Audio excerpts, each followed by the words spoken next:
నమస్కారం వి digital news కి స్వాగతం. ముందుగా హెడ్లైన్స్. 21న విశాఖలో యోగా దినోత్సవానికి రికార్డు సృష్టించేలా నిర్వహించాలి అన్న సీఎం చంద్రబాబు. 2 కోట్ల మందికి చేరేలా కార్యక్రమం నిర్వహించాలి అని అధికారులకు ఆదేశం.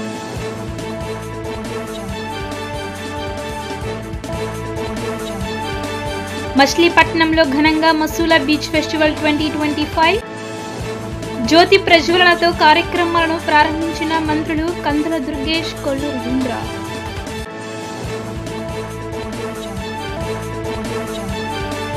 విశాఖపట్నంలో జూన్ 21న నిర్వహించే అంతర్జాతీయ యోగా దినోత్సవాన్ని ప్రతిష్టాత్మకంగా తీసుకోవాలని ముఖ్యమంత్రి చంద్రబాబు అధికారులకు ఆదేశించారు.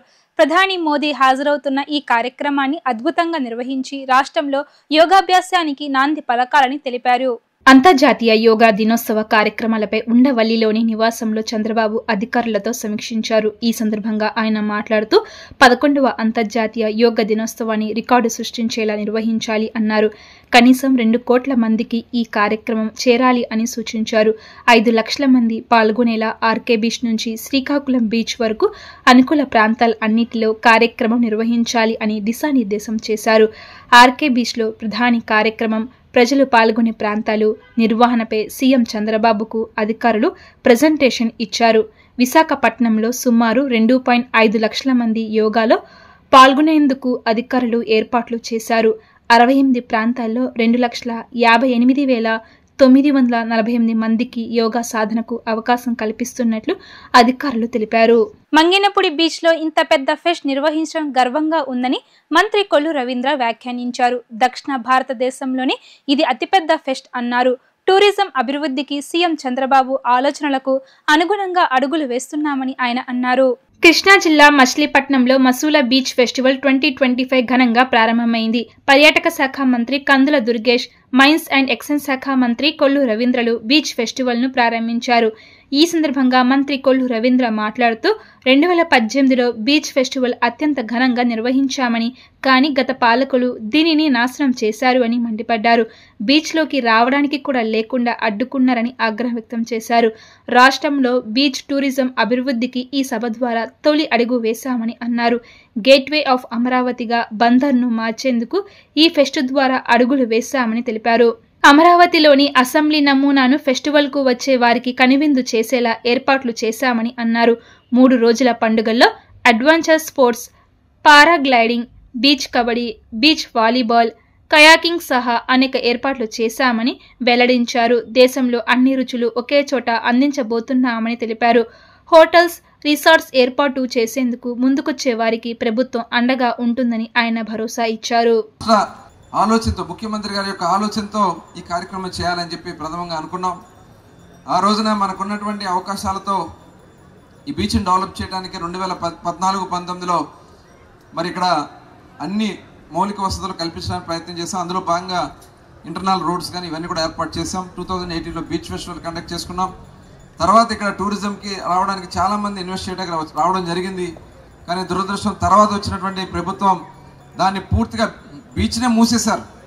రాకుండా పోలీసుని బయట పెట్టి ఎవరిని, కనీసం మన ఆచారాలు ఉంటాయి, సముద్ర స్నానం చేసే ఆచారాలు ఉంటాయి. ముస్లిం సోదరులకైతే ఎవరైనా పెళ్ళిళ్ళు ముందు వచ్చి స్నానాలు చేస్తారు. మన హిందూ సోదరులు అయితే ఎవరైనా మరి కాలం చేసి, ఆ కుటుంబాలు ఏమైనా కాలం చేసి వాళ్ళు వచ్చి సముద్ర స్నానం చేస్తారు. వాళ్ళని కూడా లోపల రానివ్వకుండా ఆపేసినటువంటి పరిస్థితి గత ప్రభుత్వంలో ఉంది. కానీ తిరిగి మళ్ళీ ఇవాళ ఒక నూతన శోభతో ఈ మసూలా ఫెస్ట్ చేసుకోవడం చాలా ఆనందంగా ఉంది. ముఖ్యమంత్రి గారు, పవన్ కళ్యాణ్ గారు, నారా లోకేష్ గారు కూడా అయితే నిన్న ట్వీట్ కూడా చేశారు. చాలా మంచి కార్యక్రమం చేస్తూ ఉన్నారు. ఇది ఆంధ్ర రాష్ట్రంలోనే తొలి అడుగుగా మన మచిలీపట్నం బీచ్ ఫెస్టివల్ నుంచే స్టార్ట్ కాబోతుందని చెప్పి నేను భావిస్తూ ఉన్నాను. అలాగే ఈ 3 రోజుల పాటు జరిగే కార్యక్రమాలు అందరూ కూడా భాగస్వాములు కండి. అడ్వెంచర్ స్పోర్ట్స్ ఉన్నాయి, హెలీ రైడ్స్ ఉన్నాయి, హెలికాప్టర్ వచ్చింది ఆల్రెడీ, రేపు ఉదయం నుంచి హెలికాప్టర్ కూడా బయలుదేరుతుంది. పారాగ్లైడింగ్ చూసారు, ఇప్పుడు పారాగ్లైడింగ్ కూడా జరుగుతూ ఉన్నాయి. అలాగే కబడ్డీ కప్ 29 రాష్ట్రాలకు సంబంధించినటువంటి మేల్ ఫీమేల్ టీమ్స్తో కబడ్డీ స్టార్ట్ కాబోతుంది ఇప్పుడు. అలాగే కయాకింగ్, సముద్రంలోకి వెళ్ళి వాళ్ళు చేసేటటువంటి ఈవెంట్స్ అన్ని కూడా కయాకింగ్ కానీ, అలాగే సీ సంబంధించినటువంటి సీ గ్లైడింగ్ కానీ ఇవన్నీ కూడా ఉన్నాయి. అవన్నీ కూడా మరి అడ్వెంచర్ స్పోర్ట్స్ చేసుకోవడానికి కానీ, అమ్యూజ్మెంట్ కానీ, ముఖ్యంగా రుచులు దక్షిణ భారతదేశం కాదు, భారతదేశంలో ఉన్నటువంటి అన్ని రుచులు ఇక్కడ 7 జోన్స్ కింద ఏర్పాటు చేస్తున్నాం. ఎవరికి ఏది కావాలంటే సీ ఫుడ్ కావాలంటే సీ ఫుడ్, ఏది కావాలంటే అది ఫుడ్, రండి అందరూ వచ్చి రుచులు చూడండి అని చెప్పి మన బంధువులందరూ కూడా మనం అందరూ కూడా ఆహ్వానించాలని ఈ సందర్భంగా మరొకసారి తెలియజేసుకుంటూ ఈ 3 రోజులు రాబోయే ఈ రోజు నుంచి 4 రోజులు వస్తుంది. 4 రోజులు కూడా అందరూ రండి. ఎంతమంది వచ్చినా ఇబ్బంది లేకుండా అన్ని అంశాలు మేము ఇక్కడ ట్రాఫిక్ కానీ అన్నీ కూడా కరెక్ట్ చేసుకోగలిగాం. ఎంతమంది వచ్చినా ఇబ్బంది లేకుండా చక్కటి తీర ప్రాంతం ఇది. అందరూ కూడా వచ్చి మీ అనుభవాల్ని ఇక్కడ పంచుకోవాలని, అలాగే ఒక మంచి సంతృప్తితో మీరు వెళ్ళాలని, మంచి రుచులు చూడాలని మరొకసారి అందరూ కూడా ఆహ్వానించుకుంటూ మంగినపుడి బీచ్ ను పర్యాటక కేంద్రంగా అభివృద్ధి చేయవలసిన బాధ్యత ప్రభుత్వంపై ఉందని పర్యాటక శాఖ మంత్రి కందుల దుర్గేష్ స్పష్టం చేశారు. ఇక్కడికి వచ్చిన తరువాత చూస్తే చాలా సంతోషంగా ఉందని ఆయన వ్యాఖ్యానించారు. కృష్ణా జిల్లా మచిలీపట్నంలో మసూలా బీచ్ ఫెస్టివల్ 2025 ఘనంగా ప్రారంభమైంది. పర్యాటక శాఖ మంత్రి కందుల దుర్గేష్, మైన్స్ అండ్ ఎక్సైజ్ శాఖ మంత్రి కొల్లు రవీంద్రలు బీచ్ ఫెస్టివల్ ను ప్రారంభించారు. తొలుత బీచ్ ముఖద్వారం వద్ద ఏర్పాటు చేసిన gateway of Amaravati iconic tower ను మంత్రులు ప్రారంభించారు. అనంతరం 100 అడుగుల ఎత్తులో ఏర్పాటు చేసిన జాతీయ పతాకాన్ని ఆవిష్కరించారు. జ్యోతి ప్రజ్వలనతో కార్యక్రమాలను ప్రారంభించారు. బీచ్ ఫెస్టివల్ కు పర్యాటకులు పెద్ద సంఖ్యలో తరలివచ్చారు. ఈ బీచ్ ఫెస్టివల్ ను 4 రోజుల పాటు నిర్వహించనున్నారు. ఈ సందర్భంగా మంత్రి కందుల దుర్గేష్ మాట్లాడుతూ పింగళి వెంకయ్య రూపొందించిన జాతీయ జెండాను 100 అడుగుల మేర ఆవిష్కరించడం ఆనందంగా ఉందని తెలిపారు. అఖండ గోదావరి కార్యక్రమం చేస్తున్నామని 97 కోట్లతో సూర్యలంక బీచ్ ను అభివృద్ధి చేస్తున్నామన్నారు.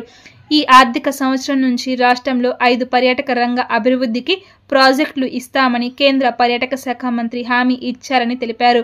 ఆ 5 ప్రాజెక్టులలో మచిలీపట్నం బీచ్ ను పొందుపరుస్తున్నామన్నారు. మంగినపుడి బీచ్ అభివృద్ధికి తాము కట్టుబడి ఉన్నామని ఆయన స్పష్టం చేశారు. పర్యాటక పరమైనటువంటి కార్యక్రమాలు ఉన్నాయో, కళా సాంస్కృతిక వైభవానికి సంబంధించినటువంటి అనేక కార్యక్రమాలు ఉన్నాయో వాటన్నిటినీ కూడా పునరుద్ధరించే కార్యక్రమంలో భాగంగా ఇప్పటికే అఖండ గోదావరి పేరుతోటి గోదావరి జిల్లాలో ఒక అద్భుతమైనటువంటి కార్యక్రమాన్ని చేపట్టబోతున్నాం. హేవలాక్ బ్రిడ్జిని ఆధునీకరించి దాన్ని ప్రపంచ పర్యాటకులకు చూపించబోతున్నాం. గండికోట ఫోర్ట్, అది చాలా గొప్పది కట్టడం, మనందరికీ తెలుసు. కడప జిల్లాలో గండికోట ఫోర్ట్, దాన్ని కూడా ఒక అద్భుతమైనటువంటి పర్యాటక కేంద్రంగా తయారు చేయబోతున్నాం.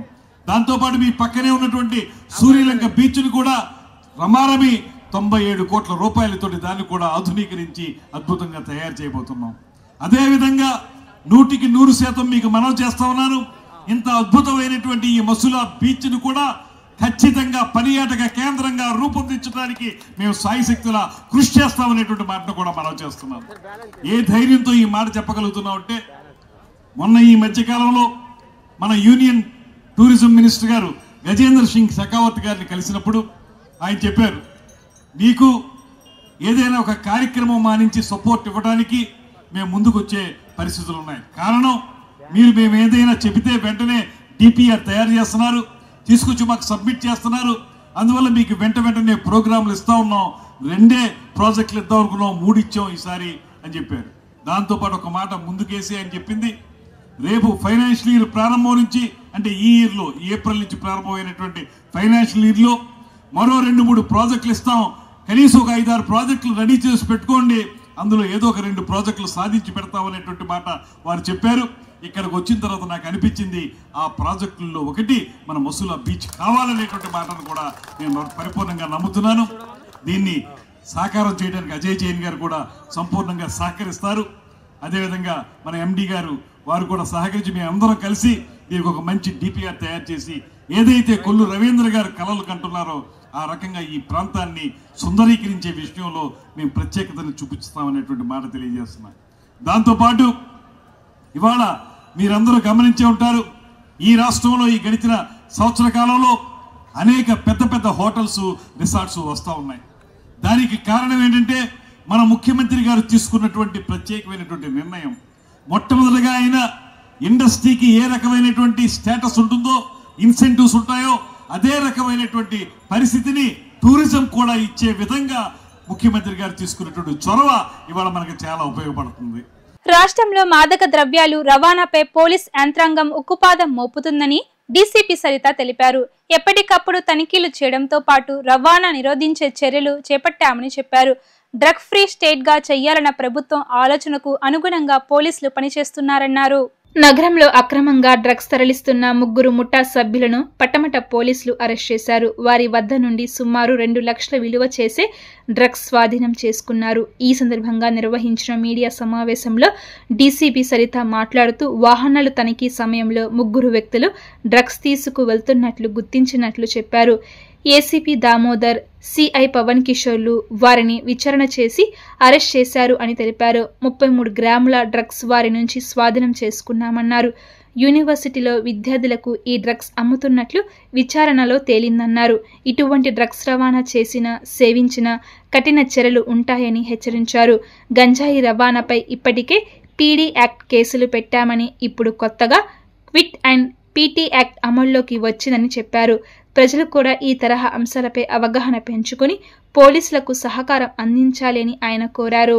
దామోదర్ ఏసీపీ గారు, సెంట్రల్ ఏసీపీ గారు, వారి ఇన్స్పెక్టరు, మన పటమట ఇన్స్పెక్టర్ పవన్ కిషోర్ గారు, వారి సిబ్బంది ఎస్ఐ దుర్గాదేవి అందరూ కలిసి వెహికల్ చెకింగ్ చేస్తూ ఉండగా ఒక 3 వెహికల్స్లో కొంతమంది వ్యక్తులు ఈ MDMA డ్రగ్ ప్యాకెట్స్ తీసుకువెళ్తున్నట్లు మనకి తెలిసింది. గౌరవ సిపి గారు ప్రతి బైక్ థెఫ్ట్లో కూడా దానికి వెనకాల ఏమైనా గాంజా సరఫరా జరుగుతుందేమో చూడాలి అని ఎవ్రీడే సెల్ కాన్ఫరెన్స్లో ఇన్స్ట్రక్షన్స్ చాలా స్ట్రిక్ట్గా ఇవ్వడం జరిగింది. ఈ ఇన్స్ట్రక్షన్స్ని దృష్టిలో పెట్టుకొని వెహికల్ చెకింగ్ చేసినప్పుడు కానీ, లాడ్జెస్ చెకింగ్ చేసినప్పుడు కానీ, విజిబుల్ పోలీసింగ్లో చేస్తున్నప్పుడు కానీ వీటిలన్నిటినీ కూడా ఈ ganja as well as drugs గురించి ఇంటర్నల్గా ఆ ఇన్స్ట్రక్షన్స్ ఫుల్ఫిల్ చేసే ఆస్పెక్ట్లో వెహికల్ చెకింగ్ చేయగా ఈ MDMA డ్రగ్స్ ర్యాకెట్ అనేది బయటపడింది. అందులో 3 వ్యక్తులను, తిరుమల శెట్టి జీవన్ కుమార్, అట్లానే నితీష్ కుమార్, అట్లానే ప్రసాద్, ఈ 3 కూడా MDMA డ్రగ్స్ సరఫరా చేస్తున్నట్లు సమాచారం వచ్చింది. వాళ్ళని తనిఖీ చేయగా 33 గ్రామ్స్ ఆఫ్ దిస్ కాంట్రబాండ్ డ్రగ్ మనకి దొరికింది.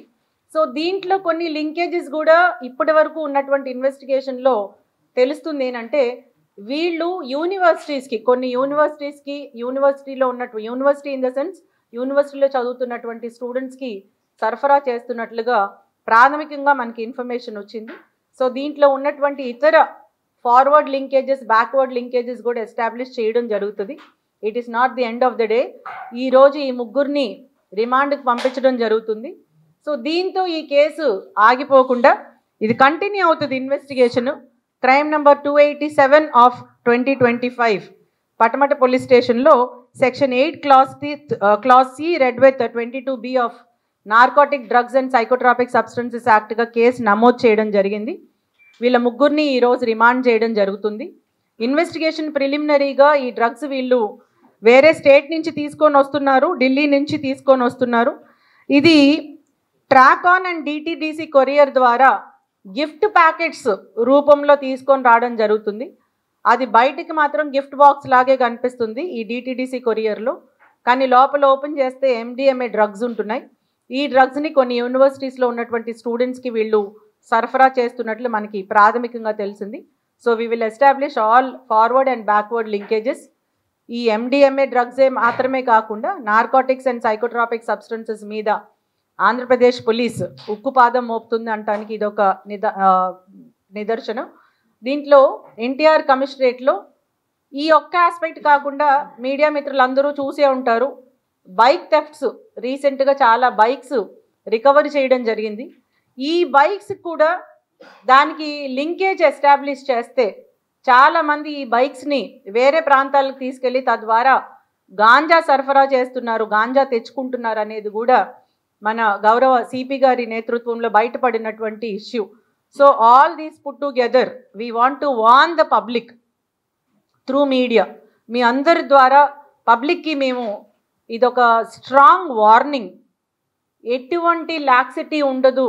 ఈ డ్రగ్స్కి సప్లై చేసిన, ప్రొక్యూర్ చేసిన, యూజ్ చేసిన, మీ దగ్గర ఉంచుకున్న all this is violative under NDPS act. Possession, procurement, manufacture, transfer, transportation అన్నీ కూడా ప్రొహిబిట్. కాబట్టి గాంజా అండ్ రిలేటెడ్ ఆస్పెక్ట్స్ ఏవి ఉన్నా కూడా దాని మీద కఠినమైన చర్యలు ఉంటాయి. రాష్ట్ర వ్యాప్తంగా ఉన్న 55,000 అంగన్వాడీ కేంద్రాలకు ఇండక్షన్ స్టవ్ అందజేస్తున్నామని గిరిజన సంక్షేమ శాఖ మంత్రి గుమ్మడి సంధ్యారాణి తెలిపారు.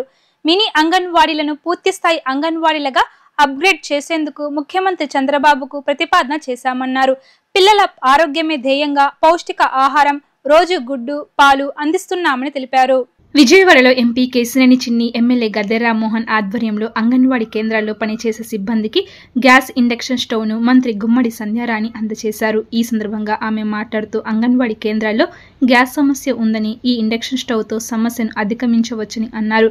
అంగన్వాడీలకు గ్రాట్యుటీ ఇచ్చిందే చంద్రబాబు ప్రభుత్వం అని తెలిపారు. వారికి మొదట 2,500 జీతం ఉండేదని, ఆ తరువాత 7,000 చేసింది ముఖ్యమంత్రి నారా చంద్రబాబేనని అన్నారు. పిల్లల కోసం ఆట బొమ్మలు, మంచినీటి సదుపాయం, టాయిలెట్ శుభ్రత, కొత్త టీవీ కొనుగోలు కోసం 1,00,000 నిధుల విడుదల చేసినట్లు చెప్పారు. పాలు ఇరిగిపోతున్నాయన్న ఫిర్యాదులపై పాల పౌడర్లు అందించడం ప్రారంభించామని తెలిపారు. అంగన్వాడీ సమస్యల పరిష్కారమే లక్ష్యంగా పనిచేస్తున్నామన్నారు. మా బిడ్డల్ని ఎలా చూసుకోవాలో మా ప్రభుత్వానికి తెలుసు అంటూ మహిళల భద్రత కోసం కట్టుదిట్టమైన చర్యలు చేపట్టామన్నారు. అనంతరం ఎంపీ శివనాథ్ మాట్లాడుతూ 11,400 మందికి ఈ రోజే ఇండక్షన్ స్టవ్లు పంపిణీ చేశామన్నారు. అంగన్వాడీలకు సోలార్ పవర్ ఏర్పాటు కోసం కేంద్రానికి ప్రతిపాదన పంపామని, త్వరలో ఆమోదం లభిస్తుందని ఆశిస్తున్నామన్నారు. రాష్ట్రంలో ఉన్న 55,000 అంగన్వాడీ సెంటర్స్కి ఇండక్షన్ స్టవ్లు ఇవ్వాలని ఒక మంచి పథకాన్ని గౌరవ ముఖ్యమంత్రి వర్యులు నారా చంద్రబాబు నాయుడు గారు ఆదేశాల మేరకు మా ఉమెన్ అండ్ చైల్డ్ వెల్ఫేర్ డిపార్ట్మెంట్లో అంగన్వాడీ వర్కర్స్ కోసం ఈ స్టవ్స్ ఇవ్వడం జరుగుతుంది. వాళ్ళకి స్టవ్స్తో పాటు 4 డిఫరెంట్ కంటైనర్స్ కూడా ఇస్తున్నాము. ఏంటంటే గ్యాస్తో కొంచెం ప్రాబ్లం అవుతుంది అంగన్వాడీ వర్కర్స్కి. అట్లాంటప్పుడు ఆ టైంలో కూడా ఇబ్బంది పడకూడదనే ఉద్దేశంతో ఈ ఇండక్షన్ స్టవ్స్ చాలా ఫాస్ట్గా, అంటే 30% వాళ్ళకి మిగిలే విధంగా వాళ్ళకి ఇవి ఇవ్వడం జరుగుతుంది. ముఖ్యంగా రాష్ట్రంలో ఉన్నటువంటి అంగన్వాడీ సెంటర్స్ అన్నీ కూడా వాటర్ ఫెసిలిటీ కానీ, టాయిలెట్స్ కానీ, పిల్లలు ఆడుకునే బొమ్మలు కానీ, ఇవన్నిటికి కూడా ఒక మంచి ఆలోచన చేసి ఒక్కొక్క సెంటర్కి ₹1,00,000 ఇవ్వడం జరుగుతుంది. దానివల్ల మొత్తం అందరికీ వాటర్ ఫెసిలిటీ కానీ, టాయిలెట్ ఫెసిలిటీ కానీ, పిల్లలు ఆడుకోవడానికి కానీ ఒక టీవీ, ఇవన్నీ కూడా ఇస్తున్నాం. అలాగే ఏవైతే అంగన్వాడీ సెంటర్స్ 5%, 10% వర్క్లో ఆగిపోయినాయో వాటికి కూడా త్వరలో నిధులు కూడా మంజూరవుతున్నాయి. అవి కూడా పూర్తి చేస్తాం. అలాగే మన అంగన్వాడీ సెంటర్స్లో ఉన్నటువంటి మినీ అంగన్వాడీ సెంటర్స్ ఏవైతే ఉన్నాయో వాటిని మామూలుగా అంగన్వాడీ సెంటర్స్గా చేయడానికి కోసం కూడా ముఖ్యమంత్రి వర్యుల దగ్గర అది కూడా ఒప్పందం కూడా జరిగింది ఆల్రెడీ. అయితే అలాగే అంగన్వాడీ వాళ్ళు ఎవరైతే ఉన్నారో వాళ్ళకి గ్రాడ్యుటీ కూడా గౌరవ ముఖ్యమంత్రి వర్యులు ప్రమాణ స్వీకారం తర్వాత వాళ్ళకి ఇద్దామని అనుకున్నారు. మహిళలందరూ కూడా చక్కగా గ్రాడ్యుటీ తీసుకోవాలి, వాళ్ళకు కూడా ఒక గుర్తింపు ఉండాలని ఇవ్వడం కూడా జరిగింది. అంగన్వాడీ టీచర్స్కి ఇంతకు పూర్వం 2,500 ఇచ్చినప్పుడు పెంచింది చంద్రబాబు నాయుడు గారే. తర్వాత వాళ్ళకి 7,000 ఇస్తున్నప్పుడు కూడా పెంచింది చంద్రబాబు నాయుడు గారే. చంద్రబాబు నాయుడు గారు పెంచిన తర్వాతనే అంగన్వాడీ టీచర్స్కి ఈరోజు ఈ జీతాలు వస్తున్నాయి. వాళ్ళకి మళ్ళీ వాళ్ళకి కష్టానికి జీతం ఇవ్వాలి అనుకున్నాము. గత 5 సంవత్సరాలుగా వాళ్ళకేం డబ్బులు పెంచలేదండి. అంతకు పూర్వం చంద్రబాబు నాయుడు గారు 3వసారి ముఖ్యమంత్రి అయినప్పుడు వాళ్ళకి పెంచిన జీతాలే. కాబట్టి ఈరోజు మహిళల తాలూకా రక్షణ కానీ, వాళ్ళ తాలూకా ఆర్థికంగా ఎదగడానికి కానీ కూటమి ప్రభుత్వంలో చంద్రబాబు నాయుడు గారు ఖచ్చితంగా దాని మీద దృష్టి పెడుతున్నారు. అందుకనే ఎక్కడా లేనిది గ్రాడ్యుటీ ముందు ఇచ్చాం వాళ్ళకి. అలాగే మినీ వర్కర్స్ని మెయిన్గా కూడా మారుస్తున్నాం. అలాగే ఇంతకు పూర్వం ఎక్కడ త్రాగునీరు కానీ, టాయిలెట్స్ కానీ, ఆడుకోవడానికి కానీ, చూడడానికి టీవీ కానీ, లేదంటే అంగన్వాడీ సెంటర్స్కి రంగులు కానీ ఎప్పుడు ఉండేవి కాదు. ఒక్కొక్క సెంటర్కి ₹1,00,000 ఇస్తున్నాం. ఇవన్నీ అంగన్వాడీ సెంటర్స్ చేస్తున్నామే కదండి. ఇంకా అంగన్వాడీ సెంటర్స్కి ఏమన్నా చెయ్యాలి అంటే మాకు మేము చేసుకోవటమే, దాన్ని ఇంకొకరెవరు మాకు చెప్పక్కర్లేదు, మేము ఖచ్చితంగా చేస్తామండి.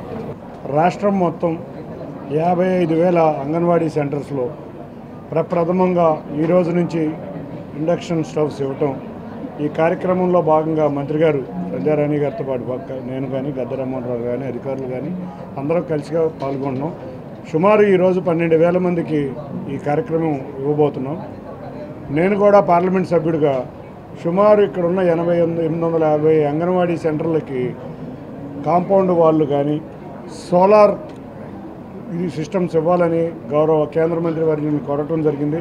త్వరలో ఆ లేఖ కూడా రాయటం జరిగింది, పరిశీలన జరుగుతుంది. రాష్ట్రం మొత్తం మీద అన్ని అంగన్వాడీ సెంటర్లు కొత్త బిల్డింగులతో విత్ కాంపౌండ్ వాల్స్తో, అంతేకాకుండా కిచెన్ అనేది సోలార్ కిచెన్ కనుక మనం ఇవ్వగలిగితే బాగుంటుందనే ఉద్దేశంతో రాష్ట్ర ప్రభుత్వం ఉంది. గౌరవ ముఖ్యమంత్రి నారా చంద్రబాబు నాయుడు గారి నాయకత్వంలో మనం చూసాం. గతంలో కూడా అంగన్వాడీ వాళ్ళకి జీతాలు పెంచిన సమయం కూడా చూసాం. తప్పకుండా రాబోయే కాలంలో కూడా వాళ్ళ కోరికలన్నీ తీర్చే విధంగా ఈ ప్రభుత్వం ఉంటుందని మీ అందరికీ తెలియజేసుకుంటూ అందరికీ ధన్యవాదాలు. రాష్ట్రంలో నైరుతి రుతుపవన కాలంలో సంభవించే తుఫానులు, వరదలు వంటి ఎటువంటి విపత్తులనైనా సమర్థంగా ఎదుర్కొనేందుకు సంబంధిత శాఖల తగిన కార్యాచరణ ప్రణాళికతో సర్వసన్నద్ధమై ఉండాలని ప్రభుత్వ ప్రధాన కార్యదర్శి విజయానంద్ ఆయా శాఖల అధికారులను ఆదేశించారు. నైరుతి రుతుపవన కాలంలో ఎక్కడైనా అధిక వర్షాలు, వాగులు, వంకలు పొంగి వరదలు సంభవించే పరిస్థితులు తలెత్తే అవకాశాలు ఉంటే వాటిని ముందుగానే అంచనా వేయాలని, ఇందుకు సంబంధించి వాసల్ ల్యాబ్స్ తో సమన్వయం చేసుకోవాలని విపత్తుల నిర్వహణ శాఖ అధికారులను ఆదేశించారు. మన్సూన్ సన్నద్ధతపై సచివాలయం నుంచి ఆయన వివిధ ప్రభుత్వ శాఖలతో పాటు Indian army, navy, air force, Coast guard, NDRF తదితర కేంద్ర ప్రభుత్వ విభాగాలతో వీడియో కాన్ఫరెన్స్ నిర్వహించారు. ఆయన మాట్లాడుతూ నైరుతి రుతుపవన కాలంలో ఎక్కడైనా అధిక వర్షాలు, వాగులు, వంకలు పొంగి వరదలు సంభవించే పరిస్థితులు తలెత్తే అవకాశాలు ఉంటే వాటిని ముందుగానే అంచనా వేయాలి అని, ఎందుకు సంభవించింది, వర్సర్ ల్యాబ్స్ తో సమన్వయం చేసుకోవాలని విపత్తుల నిర్వహణ శాఖ అధికారులను ఆదేశించారు. అదేవిధంగా విపత్తుల నిర్వహణ సంస్థ ఆర్టీజీఎస్ల ఇస్రోతో కలిసి సమన్వయంతో పనిచేయాలి అని సీఎస్ చెప్పారు.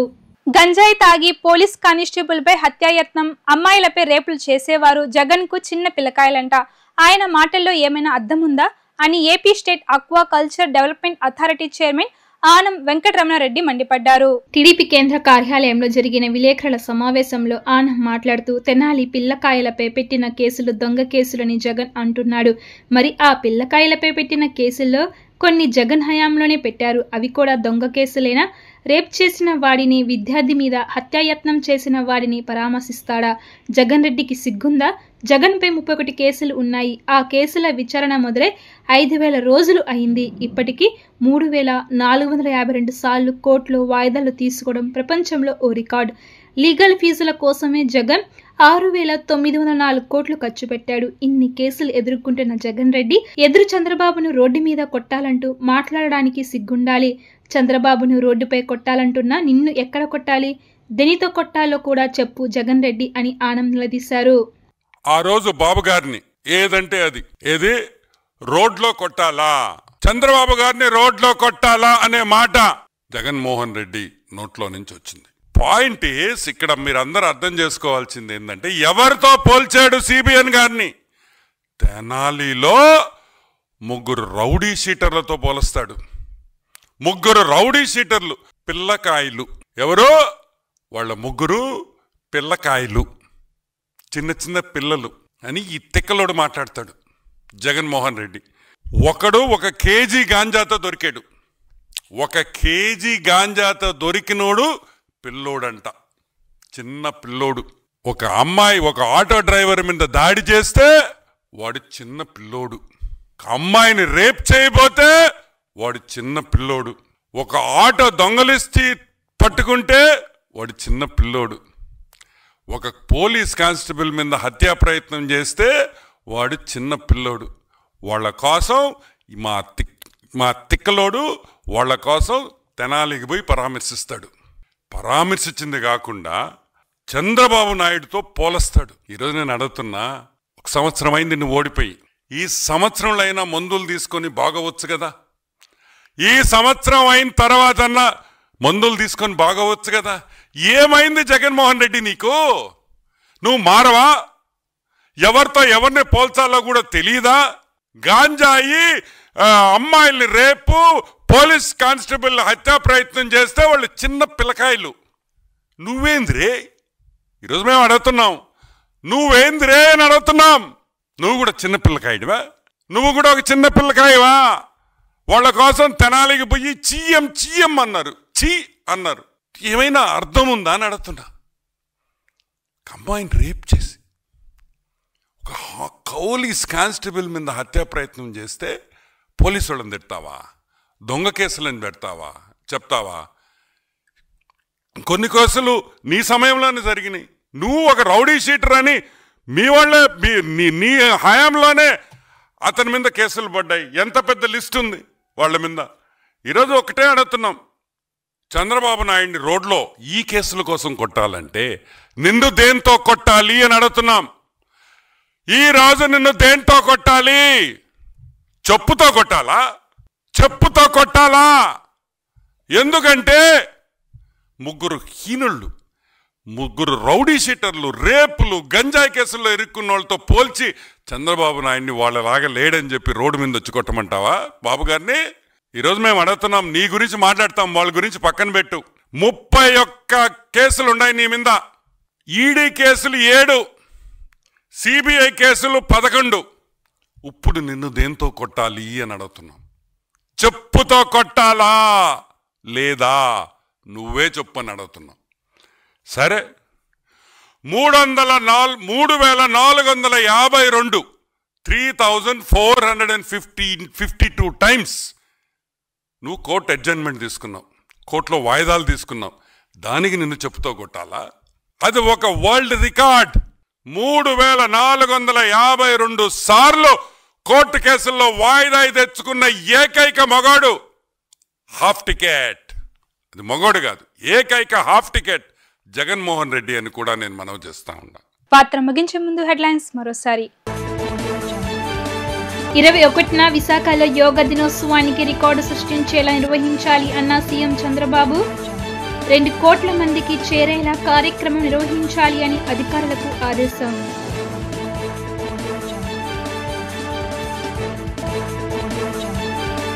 మచిలీపట్నంలో ఘనంగా మసూలా బీచ్ ఫెస్టివల్ 2025 జ్యోతి ప్రజ్వలనతో కార్యక్రమాలను ప్రారంభించిన మంత్రులు కందుల దుర్గేష్, కొల్లు రవీంద్ర.